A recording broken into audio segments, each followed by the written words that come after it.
ओम शांति। साकार मुरली 14 जनवरी 2021। मीठे बच्चे, बाप तुम्हें जो पढ़ाई पढ़ाते हैं वह बुद्धि में रख सबको पढ़ानी है। हर एक को बाप का और सृष्टि चक्र का परिचय देना है। प्रश्न: आत्मा सतयुग में भी पाठ बजाती और कलयुग में भी, लेकिन अंतर क्या है? उत्तर: सतयुग में जब पाठ बजाती है तो उसमें कोई पाप कर्म नहीं होता है। हर कर्म वहाँ अकर्म हो जाता है क्योंकि रावण नहीं है। फिर कलयुग में जब पाठ बजाती है तो हर कर्म विकर्म व पाप बन जाता है क्योंकि यहाँ विकार हैं। अभी तुम हो संगम पर, तुम्हें सारा ज्ञान है। ओम शांति। अब यह तो बच्चे जानते हैं कि हम बाबा के सामने बैठे हैं। बाबा भी जानते हैं बच्चे हमारे सामने बैठे हैं। यह भी तुम जानते हो। बाप हमको शिक्षा देते हैं जो फिर औरों को देनी है। पहले पहले तो बाप का ही परिचय देना है क्योंकि सब बाप को और बाप की शिक्षा को भूले हुए हैं। अभी जो बाप पढ़ाते हैं यह पढ़ाई फिर 5000 वर्ष बाद मिलेगी। यह ज्ञान और कोई को है नहीं। मुख्य हुआ बाप का परिचय। फिर यह भी समझाना है हम सब भाई भाई हैं। सारी दुनिया की जो सब आत्माएं हैं सब आपस में भाई भाई हैं। सब अपना मिला हुआ पाठ इस शरीर द्वारा बजाते हैं। अब तो बाप आए हैं नई दुनिया में ले जाने के लिए, जिसको स्वर्ग कहा जाता है। परंतु हम सब भाई पतित हैं, एक भी पावन नहीं। सभी पतितों को पावन बनाने वाला है ही एक बाप। यह है ही पतित, विकारी, भ्रष्टाचारी रावण की दुनिया। रावण का अर्थ ही है 5 विकार स्त्री में, 5 विकार पुरुष में। बाबा बहुत सिंपल रीति समझाते हैं। तुम भी ऐसे समझा सकते हो। तो पहले पहले यह समझाओ हम आत्माओं का वह बाप है। हम सब ब्रदर्स हैं। पूछो यह ठीक है? लिखो हम सब भाई भाई हैं। हमारा बाप भी एक है। हम सब सोल्स का वह है सुप्रीम सोल। उनको फादर कहा जाता है। यह पक्का पक्का बुद्धि में बिठाओ तो सर्वव्यापी आदि पहले निकल जाएं। अलफ पहले पढ़ना है। बोलो यह अच्छी रीति बैठ लिखो। आगे सर्वव्यापी कहता था, अब समझता हूँ कि सर्वव्यापी नहीं है। हम सब भाई भाई हैं। सब आत्माएं कहती हैं गॉड फादर, परम पिता। पहले तो यह निश्चय बैठाना है कि हम आत्मा हैं, परमात्मा नहीं हैं। न हमारे में परमात्मा व्यापक है, सब में आत्मा व्यापक है। आत्मा शरीर के आधार से पाठ बजाती है। यह पक्का कराओ। अच्छा, फिर वह बाप सृष्टि के आदि मध्य अंत का ज्ञान भी सुनाते हैं। और तो कोई भी जानते नहीं कि इस सृष्टि चक्र की एज कितनी है। बाप ही टीचर के रूप में बैठ समझाते हैं। लाखों वर्ष की तो बात ही नहीं। यह चक्र अनादि एक्यूरेट बना बनाया है। इसको जानना पड़े। सतयुग त्रेता पास्ट हुए, नोट करो। उसको कहा जाता है स्वर्ग और सेमी स्वर्ग, जहाँ देवी देवताओं का राज्य चलता है। वह 16 कला वह 14 कला। धीरे धीरे कलाएं कम होती जाती हैं। दुनिया पुरानी तो जरूर होगी ना। सतयुग का प्रभाव बहुत भारी है। नाम ही है स्वर्ग, हेवन, नई दुनिया। उसकी ही महिमा करनी है। नई दुनिया में है ही एक आदि सनातन देवी देवता धर्म। पहले बाप का परिचय, फिर चक्र का परिचय दिया जाता है। चित्र भी तुम्हारे पास हैं निश्चय कराने के लिए। यह सृष्टि का चक्र फिरता रहता है। सतयुग में लक्ष्मी नारायण का राज्य था, त्रेता में राम सीता का। यह हुआ आधा कल्प। 2 युग पास्ट हुए, फिर आता है द्वापर कलयुग। द्वापर में रावण राज्य। देवता वाम मार्ग में चले जाते हैं तो विकार की सिस्टम बन जाती है। सतयुग त्रेता में सब निर्विकारी रहते हैं। एक आदि सनातन देवी देवता धर्म रहता है। चित्र भी दिखाना है, ओरली भी समझाना है। बाप हमको टीचर बन ऐसे पढ़ाते हैं। बाप अपना परिचय खुद ही आकर देते हैं। खुद कहते हैं, मैं आता हूँ पतितों को पावन बनाने, तो मुझे शरीर जरूर चाहिए, नहीं तो बात कैसे करूँ। मैं चैतन्य हूँ, सत्य हूँ और अमर हूँ। आत्मा सतो रजो तमो में आती है। आत्मा ही पावन और पतित बनती है। इसलिए कहा जाता है पतित आत्मा पावन आत्मा। आत्मा में ही सब संस्कार है। पास्ट के कर्म व विकर्म का संस्कार आत्मा ले आती है। सतयुग में विकर्म होता ही नहीं। कर्म करते हैं, पाठ बजाते हैं, परंतु वह कर्म अकर्म हो जाता है। गीता में भी अक्षर है। अभी तुम प्रैक्टिकल में समझ रहे हो। जानते हो बाबा आया हुआ है पुरानी दुनिया को बदलने, नई दुनिया बनाने। जहाँ कर्म अकर्म हो जाते हैं उसको ही सतयुग कहा जाता है, और फिर जहाँ सब कर्म विकर्म होते हैं उसको कलयुग कहा जाता है। तुम अभी हो संगम पर। बाबा दोनों तरफ की बात समझाते हैं। सतयुग त्रेता तो है पवित्र दुनिया, वहाँ कोई पाप होता नहीं। जब रावण राज्य शुरू होता है तभी पाप होते हैं। वहाँ विकार का नाम नहीं होता। चित्र तो सामने हैं, राम राज्य और रावण राज्य। बाप समझाते हैं यह पढ़ाई है।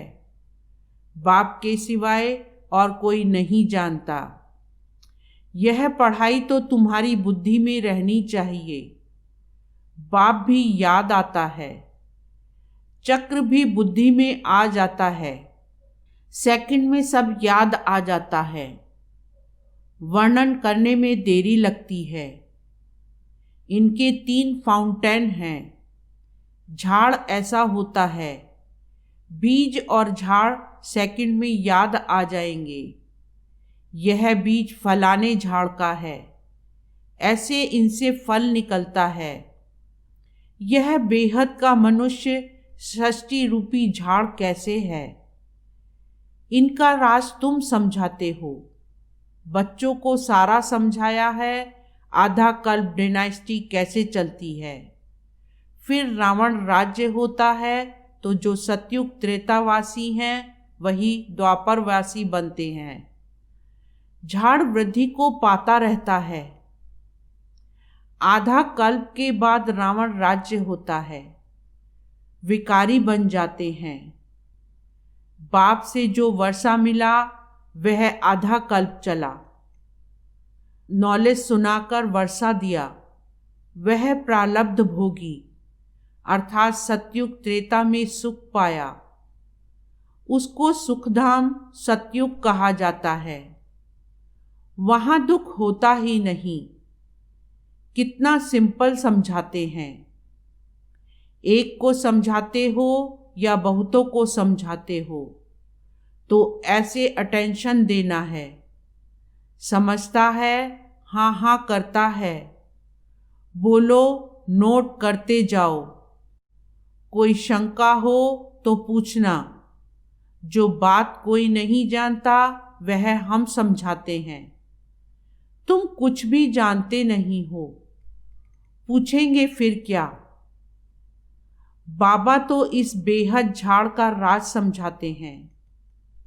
यह नॉलेज अभी तुम समझते हो। बाप ने समझाया है तुम 84 के चक्र में कैसे आते हो।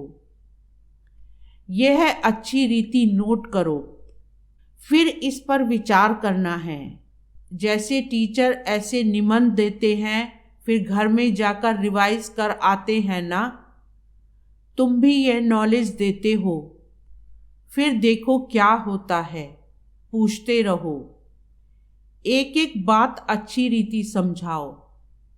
बाप टीचर का कर्तव्य समझाकर फिर गुरु का समझाओ। उनको बुलाया ही है कि आकर हम पतितों को पावन बनाओ। आत्मा पावन बनती है तो फिर शरीर भी पावन मिलता है। जैसा सोना वैसा जेवर बनता है। 24 कैरेट का सोना उठाएंगे, खाद नहीं डालेंगे तो जेवर भी ऐसे सतो प्रधान बनेंगे। अलाय डालने से तमो प्रधान बन पड़े हैं। पहले पहले भारत 24 कैरेट पक्के सोने की चिड़िया था, अर्थात सतो प्रधान नई दुनिया थी।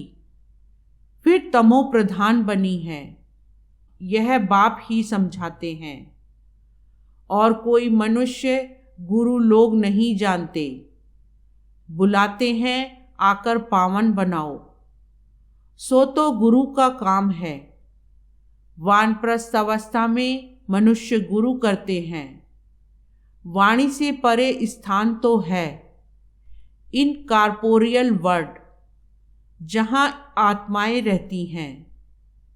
यह है कॉर्पोरियल वर्ल्ड। दोनों का यह मेल है। वहाँ तो शरीर है नहीं, वहाँ कोई कर्म नहीं होता है। बाप में तो सारी नॉलेज है। ड्रामा प्लान अनुसार उनको कहा ही जाता है नॉलेजफुल। वह चैतन्य सच्चित आनंद स्वरूप होने के कारण उनको नॉलेजफुल कहा जाता है। बुलाते भी हैं, हे पतित पावन नॉलेजफुल शिव बाबा। उनका नाम सदैव शिव ही है। बाकी आत्माएं सब आती हैं पाठ बजाने, तो भिन्न भिन्न नाम धारण करती हैं। बाप को बुलाते हैं परंतु उनको कुछ भी समझ नहीं रहती। जरूर भाग्यशाली रथ भी होगा जिसमें बाप प्रवेश कर तुमको पावन दुनिया में ले जाएं। तो बाप समझाते हैं, मीठे मीठे बच्चों, मैं उनके तन में आता हूँ जो बहुत जन्मों के अंत में हैं। पूरा 84 जन्म लेते हैं। भाग्यशाली रथ पर आना पड़ता है। पहले नंबर में तो हैं श्री कृष्ण। वह है नई दुनिया का मालिक। फिर वही नीचे उतरते हैं। गोल्डन से सिल्वर, कॉपर, आयरन एज में आकर पड़ते हैं। अभी फिर तुम आयरन से गोल्डन बन रहे हो। बाप कहते हैं सिर्फ मुझ अपने बाप को याद करो। जिसमें प्रवेश किया है उनकी आत्मा में तो जरा भी नॉलेज नहीं थी। इनमें मैं प्रवेश करता हूँ, इसलिए इनको भाग्यशाली रथ कहा जाता है। नहीं तो सबसे ऊंच तो यह लक्ष्मी नारायण हैं। इनमें प्रवेश करना चाहिए, परंतु उनमें परमात्मा प्रवेश नहीं करते, इसलिए उनको भाग्यशाली रथ नहीं कहा जाता है। रथ में आकर पतितों को पावन बनाना है, तो जरूर कलयुगी तमो प्रधान होगा ना। खुद कहते हैं मैं बहुत जन्मों के अंत में आता हूँ। गीता में भी अक्षर एक्यूरेट है। गीता को ही सर्वशास्त्रमयी शिरोमणि कहा जाता है। इस संगम युग पर ही बाप आकर ब्राह्मण कुल और देवता कुल स्थापन करते हैं। बहुत जन्मों के अंत में अर्थात संगम युग पर ही बाप आते हैं। बाप कहते हैं मैं बीज रूप हूँ। कृष्ण तो है सतयुग का रहवासी, उनको दूसरी जगह तो कोई देख न सके। पुनर्जन्म में तो नाम, रूप, देश, काल सब बदल जाता है, फीचर्स ही बदल जाते हैं। पहले छोटा बच्चा सुंदर होता है, फिर बड़ा होता है, वह फिर शरीर छोड़ दूसरा छोटा लेता है। यह बना बनाया खेल ड्रामा के अंदर फिक्स है। दूसरा शरीर लिया तो उनको कृष्ण नहीं कहेंगे। उस दूसरे शरीर पर नाम आदि फिर दूसरा पड़ेगा। समय, फीचर्स, तिथि, तारीख आदि सब बदल जाता है।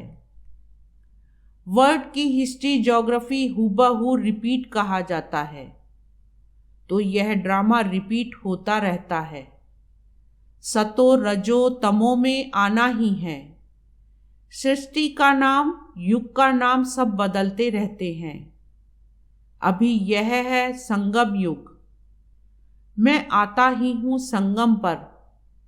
मैं तुमको सारी दुनिया की हिस्ट्री, ज्योग्राफी, सत्य बताता हूँ। आदि से लेकर अंत तक और कोई भी जानता ही नहीं। सतयुग की आयु कितनी थी यह पता ना होने कारण लाखों वर्ष कह देते हैं। अभी तुम्हारी बुद्धि में सब बातें हैं। तुम्हें अंदर में यह पक्का करना है कि बाप टीचर सतगुरु है, जो फिर से सतो प्रधान बनने के लिए बहुत अच्छी युक्ति बताते हैं। गीता में भी है, देह सहित देह के सब धर्म छोड़ अपने को आत्मा समझो। वापिस अपने घर जरूर जाना है। भक्ति मार्ग में कितनी मेहनत करते हैं भगवान पास जाने के लिए। वह है मुक्ति धाम, कर्म से मुक्त। हम इन कॉर्पोरियल दुनिया में जाकर बैठते हैं। पाठधारी घर गया तो पाठ से मुक्त हुआ। सब चाहते हैं हम मुक्ति पाएं। मोक्ष तो किसको मिल ना सके। यह ड्रामा अनादि अविनाशी है।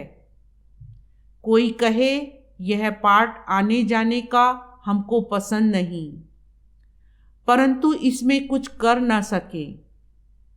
यह अनादि ड्रामा बना हुआ है। एक भी मोक्ष पा नहीं सकते। वह सब है अनेक प्रकार की मनुष्य मत।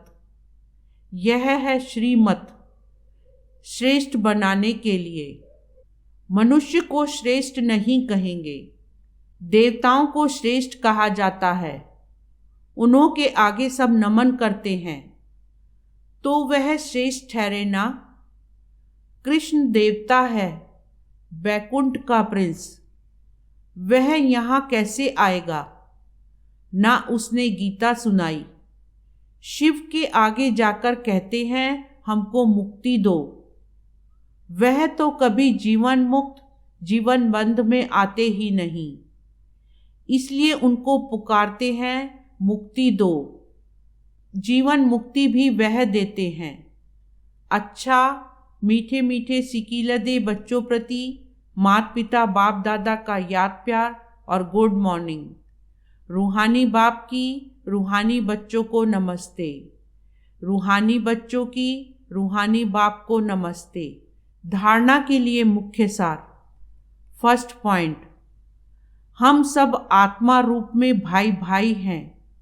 यह पाठ पक्का करना और कराना है। अपने संस्कारों को याद से संपूर्ण पावन बनाना है।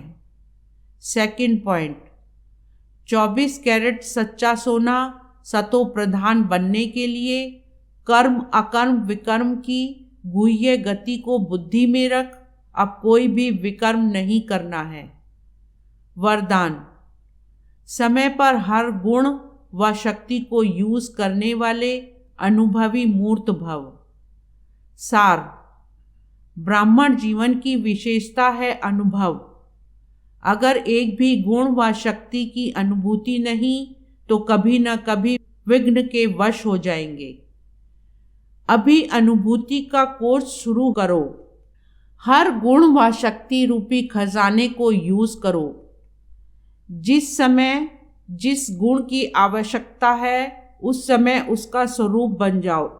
नॉलेज की रीति से बुद्धि के लॉकर में खजाने को रख नहीं दो। यूज करो तब विजयी बन सकेंगे और वहारे में का गीत सदा गाते रहेंगे। स्लोगन, नाजुकपन के संकल्पों को समाप्त कर शक्तिशाली संकल्प रचने वाले ही डबल लाइट रहते हैं। ओम शांति।